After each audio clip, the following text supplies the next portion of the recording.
My boyfriend has been weirdly obsessed with how perfect I am for his best friend, and I'm starting to think he's trying to push me into a relationship with him. As the title suggests, I, 24 female, believe that my boyfriend, 26 male, might be trying to push me towards dating his best friend. I've been dating my boyfriend, let's call him Michael, for about a year now. We've known each other for several years because we've always been in the same friend group since high school. His best friend, let's call him John, is also someone I've known for a long time since he's part of the same group. John had asked me out years ago, but I turned him down because he's always been somewhat of a cocky guy who could never see he was ever wrong. Many people find him charming, but I think smarmy is a better word. He seemed offended but brushed it off and even told people that I had asked him out, and he rejected me, which was fine because it didn't affect my life at all. After a few months all was forgotten and we just pretended the other one didn't exist, and that's how it's been for years. Until Michael asked me out randomly and I decided to give it a shot. It turned out we had a lot of similar hobbies and really had a good time, so we started dating shortly after that. Now about 6 months ago Michael started to act strange but in really subtle ways. I would talk about how much I loved animals and he would interject that John just loved animals. Which wouldn't be weird, but he did it with everything I talked about with even the slightest bit of enthusiasm. If I loved it, John loved it just as much. He told me how compatible me and John were and how he wished we meshed more. I eventually told Michael the first really didn't care what John liked because he was kind of pretentious and we never got along. He seemed really offended but quickly recovered, and by the next day everything was good again. About a week after that instance, Michael would talk up John randomly and with seemingly no reason. Hey, I talked to Brittany yesterday and man, John is apparently a god in bed, haha. Maybe I should ask the guy for tips? John is volunteering at that shelter we went to a couple weeks ago. What a guy. We should have John make us dinner, he's a great cook. It was every day to every other day I had to hear about John's greatness, and it was to the point I initially thought that Michael wanted to date John. Then 3 weeks ago after we had some drinks he asked me, if we ever broke up, would you date someone else in the group? I had no idea what to say because it was so random, but he quickly filled the void by saying, I think I would if I were you and John was single. Seriously? So 3 days ago I confronted him in the kitchen and told him that if he had anything he wanted to tell me I would listen to it no matter what, and that I would always be there for him. He seemed confused and told me he had no idea what I meant by that. So I brought up all the times he talked about John and how he would date him, and told him that if he really wanted to date John, the first understood and would support them. After all, they're best friends, so they obviously have a good connection. When I say he blew up, I cannot stress how angry he got. He used a dozen slurs for gay people and said he was disgusted I saw him like that and that he would never do something like that. We ended up getting in a huge fight over it because I certainly don't support his language or attitude toward LGBTQ folks, and that it was just a vibe I got from him and I didn't mean to mislabel him. We haven't really talked, but he's staying at his parents' house right now, and today John called me to tell me he doesn't support Michael's attitude toward me and invited me over to talk about it, even saying that Michael was 100% okay with it. Am I crazy? Am I making up some convoluted story in my head, or is this bizarre? Edit to add, so I called Michael when he got off work, and the first thing he asked me was if I went to vent to John. Naturally, I didn't because we're not close, and told him as much. He didn't have much to say to that, so I started on my questions that you guys suggested. Why are you pushing me toward John? Do you want to break up? Etc. He got once again defensive and said he refused to talk about it over the phone and suggested we meet at John's place to talk it out. I asked why John had to be included at all since it is really between the two of us, and he basically told me that it's really between the three of us. I refused meeting at John's for obvious reasons and told him if it had to be the three of us we could meet at a restaurant. He seemed fine with that, and we scheduled meeting at a bar and grill that's pretty close to all of us. I showed up early and got us a table that had some privacy, and not long after John walks through the door, he sat down immediately and started chatting about how we were both so timely and that he liked when women showed up early because it showed they had good time management skills.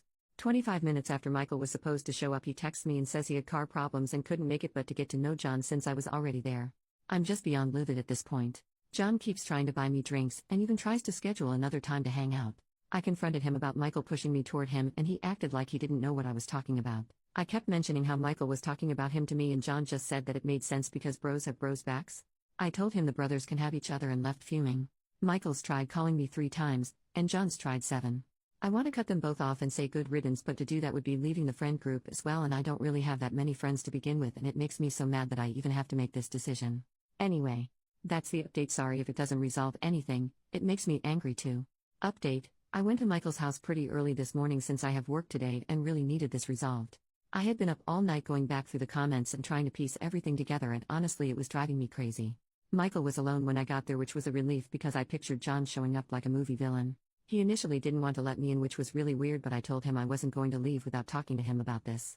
So he finally let me come in, and we sat down to talk. I asked him about last night, which he said he had car trouble but it was all fixed now. Convenient. I asked him a few more questions but was met with vague answers, so I decided to just cut to the chase and said, why do you want me to like John? Do you want me to date him? Do you want to have a threesome? What is it? Once again, instead of answering, he just watched me from his stupid chair and then had the nerve to ask me who I told my suspicions to. So I said I'd been running them through my head, but that my mom knew I was coming over to talk. She didn't, but he was starting to be really creepy. He got mad and said it wasn't like that and I was making him out to be the bad guy because they were, yes, they, looking for something long-term, not just a one-time thing. And now that all my suspicions were 100% confirmed, I told him you can't make plans including someone else without their consent, and that I would never be interested in anything with the two of them, and that I was no longer interested in anything with just him either. I started leaving and told him to never contact me again. Same goes for John, and he could share the message when he blocked my way out and said I had to hear him out and his side of the story. I told him I didn't want to nor care to, and that he needed to let me leave because my mom was expecting me in the next half hour. He started getting frantic, saying if he could just get John over there to explain, it would all make sense. So I ran out the back door and used the garden exit to get to my car and locked the doors immediately.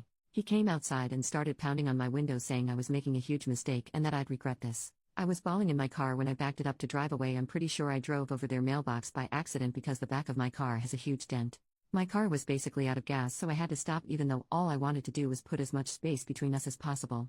Which is when I saw the dent, right when I was about to leave. Who else would call my name but his mom?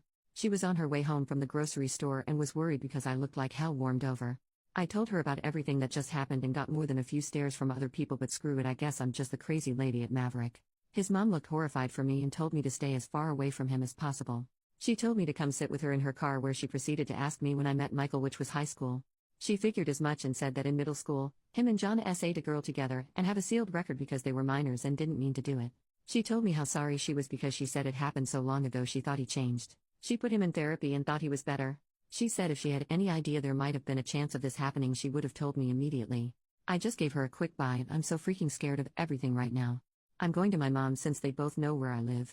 I sent a mass text out to everyone in the group detailing everything, and so far 3 people have said they support me, so that's good, I guess. What do I even do? I'm never talking to them again. I've already blocked them both on everything I could think of, but I've been getting hidden number calls since. I'm considering going into the police station to file a harassment complaint so that it's at least documented.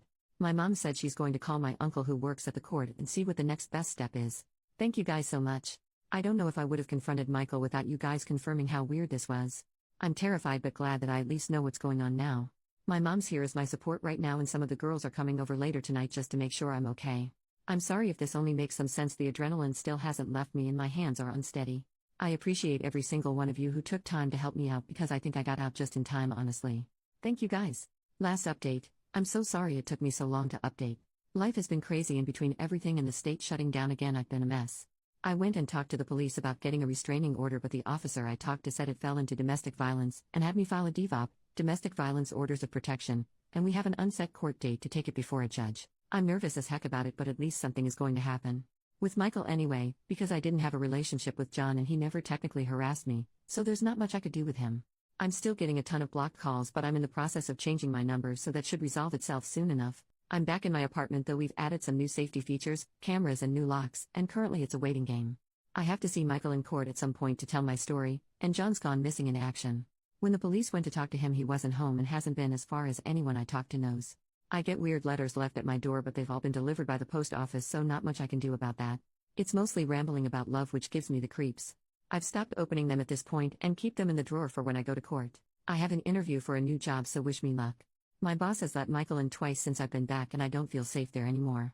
My friends are split 80-20 now. Minority thankfully is with Michael and John, but now I know who I can't trust. Anyone who listened to what I had to say and still think I'm being irrational because I led John on is a jerk. No way about it. So good riddance. Unfortunately, my mom wasn't left alone and someone broke her front window, so the police also had to show up for that one. It's been quiet for 2 days now. I'm not sure whether to be relieved or nervous. Does looking over your shoulder ever go away? I hope so. This feels more like a diary now than a post. I'm okay though, and my life is getting there, so once again thanks to everyone who helped or messaged me. OP leaves a small update in the comments 4 months later. Michael's tried to see me a few times, but every time he attempts to is just another thing I can write down for my court case. He technically isn't allowed near me or my place of work while we wait, but he's tried because he can't take no for an answer. Most of my friends are still with me though, and I didn't realize how much I hoped they would be until it all calmed down and I still had them around to help me through everything. I got a new job and a new place to live after someone tried to break in when I was out of town. I finally got my day in court, and Michael can't be within 800 feet of me without me being able to call the police. He also can't go anywhere I typically go, which includes my new apartment building or job. The letters really helped with all that because everything else was just my word against his situation. I asked his mom to come as a witness, but she refused to talk against her son, so whatever. But yeah, basically, I'm breathing new fresh air around here. I've seen John twice in passing and it still gives me the creeps. He's not barred from being around me, so he makes it a point to show up, public places, when he can and just hang around like the weasel he is. But the police gave him a very stern and impromptu talk when he showed up to support Michael at court. I think I'm in the clear, but they just want me to know they're still around, which sadly there isn't much I can do to stop John anyway. Yeah, that's all for now. Thank you again to everyone for your advice and nice comments. It was very helpful, and I'm so grateful. Bye now.